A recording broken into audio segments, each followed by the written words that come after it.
All right, in this video, we're going to look at how to classify matter. And first off, what is matter? So matter is anything that has mass and volume. That's the chemistry definition for it.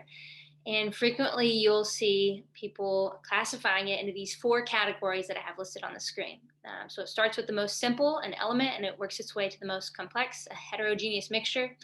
And I just want to define a few things about each of these to help us best categorize matter, since there can be many, many different kinds of matter. So the first thing I want to do is kind of zoom in on these top two, an element and a compound. When we think about these, there's actually a similarity here. When we have some kind of matter that is either an element or a compound, what you need to know is that we call these things pure substances, okay? And the reason we call it a pure substance is because there's only one type of matter present. So let's write that down, one type of matter. Okay, that's these two. And because of that, we can say this is pure, okay? So I'll write that out to the side. So we call these a pure substance. Now the bottom two are mixtures, okay, which indicates by definition that it is a mixing of two or more things, okay? So there is multiple types of matter present, okay? And so by definition, these are not pure substances. All right. Now let's add a few identifiers for each individual category here. So let's start with elements. An element, you guys may have heard of the periodic table of elements, which shows all the different kinds of known elements. But how does that look? What is an element? And basically what it is, it's a single type of atom that's present. Okay, and these literally can be single individual atoms. You can have many, many of them, millions and billions of them present, or you could just have a few. Or they could be atoms of a single type that are combined. Okay, so you could have combined atoms. Now, what would that look like? If we had just a single individual atom, you could think of it as a single dot or sphere here. Combined atoms might just be the same kind of atom, but you have two of them combined. And the reason I bring this up is there are certain elements that exist naturally with their atoms combined as two together. For example, oxygen. Okay, we can write it as O2. That's how it naturally exists. Nitrogen is another example. And most teachers might not go into this level of explanation, but I think it's important for you to know that some elements exist with their atoms combined, but it's still a pure substance because there's only one type of atom or element present. All right, what is a compound? A compound is when you have multiple elements that are bound together into a single unit. Okay, so we can say multiple elements combined in a unit. And you might hear your teacher, someone call that unit a molecule. That's a very common name. So you have a molecule, there could be two different kinds of elements bound together. You could have 4 or 5 different kinds of elements bound together in a single unit or molecule. They could be very small or very big. So that's an element and a compound. Let's go down to the next one, a homogeneous mixture. Okay, so we've already defined that mixtures are going to have multiple types of matter. So with these mixtures, you could have 2 compounds mixed together. You could have 2 elements mixed together. You could have a compound and an element. You could have 4, 5, 6, 10, 100 different things mixed together.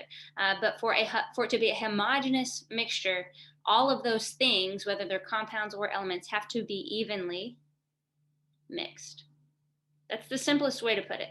A homogeneous mixture, all the compounds and elements are evenly mixed. So every portion of the mixture is uniform, okay? My favorite example here is vanilla ice cream. All right, you can think of your favorite kind of vanilla ice cream, but all good vanilla ice cream, every bite, whether it's the top of the container or the last bite in the container, should taste the same. There's multiple compounds in vanilla ice cream. There's multiple ingredients, okay? Fat, sugar, milk, all those things, but they're evenly mixed. That's the point. A heterogeneous mixture, if we take our vanilla ice cream and start throwing M&Ms or Oreos or gummy bears, please don't put gummy bears in your ice cream. That doesn't sound good. But the moment we did, we now have a heterogeneous mixture where not everything is evenly mixed, okay? So this is not Heterogeneous mixture is not evenly mixed. Okay, so I'm going to leave it with that. I think that's the simplest way to define these things. But now let's put this to the test to see if we understand what we wrote. Below here, I'm going to zoom in. We have some pictures. I'll kind of draw some lines between our pictures so you know what's what. We're going to start with the one on the far left.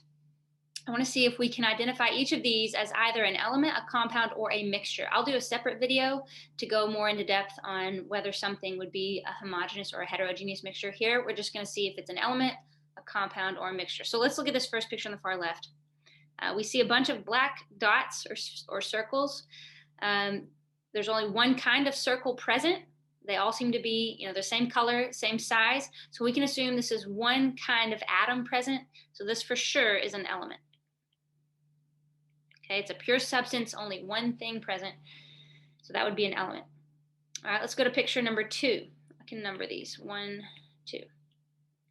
We see here that we have 2 white spheres or circles joined together and into kind of a unit. So when I say the word unit, you might think compound, but each circle is the same, which means it's 2 identical atoms, so an atom of the same element, combined together. And every unit here is the same. And so that makes me think of, remember up here when we talked about how some elements have their atoms combined? This is still a pure substance, and you only have one kind of atom present. Okay, so this is still just an element. I think this is kind of tricky in that regard.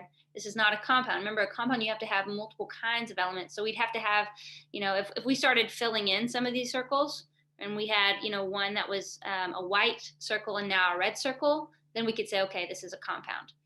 But because everything is the same atom, same element, it's just an element. Okay, let's go to picture number 3. Here we have pretty much the combination of pictures 1 and 2. We have, so therefore, 2 different kinds of elements, and they're mixed together, so you would for sure say this is a mixture.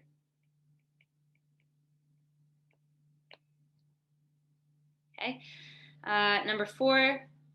What do we have here? Okay, here we see the white circles and we see 2 small black circles attached to each white circle. So if I were to kind of focus on one of these little units here, I'm definitely going to use the word units here. But is this, we don't have the same element. We have 2 different elements indicated by the different size and color of the circles. And so every unit is the same. If I begin just looking at these individually, every unit here is 1 white circle with 2 small black circles attached. So this has got to be a compound. Okay, so all of these units are the same exact compound because they all look the same. But if we had, different kinds of units present, then we would say we'd have a mixture, but we don't. We just have a pure substance here of that particular compound. Okay, last one, number 5. In this picture, we have our compound from picture number 4, and we have our element from picture number 1. So we have a mixture of compound and element, which is what we looked at when we said here multiple types of matter present. This is definitely a mixture. Now again, I'll do another video on whether things are evenly or unevenly mixed, but for sure we can say this is a mixture.